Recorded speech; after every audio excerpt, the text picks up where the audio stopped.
उसे कार चलाना नहीं आता, मुझे खाना बनाना नहीं आता, तुम्हें तैरना नहीं आता।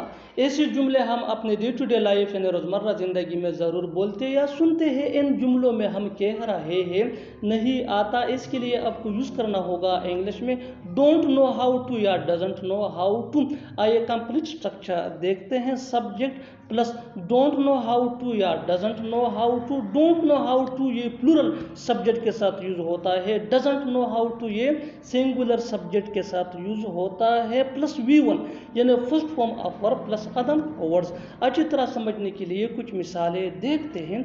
उसे कार चलाना नहीं आता, he doesn't know how to drive a car, he doesn't know how to drive a car.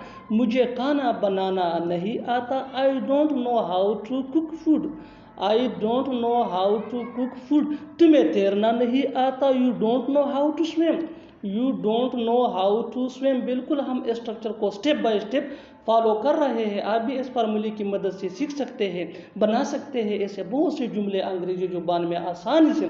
That can be really helpful for you. अच्छी तरह समझने के लिए एक और मिसाल देखते हैं। One more example for better understanding. उसे क्रिकेट खेलना नहीं आता, उसे क्रिकेट खेलना नहीं आता, he doesn't know how to play cricket, he doesn't know how to play cricket. और आखिर में ये सेंटेंस आपके लिए कमेंट सेक्शन में इसका जवाब ज़रूर देना। तुम्हें अंग्रेज़ी बोलना नहीं आता, तुम्हें अंग्रेज़ी बोलना नहीं आता। Subscribe to English PS for more advance English sentence structure. Thanks मनवा।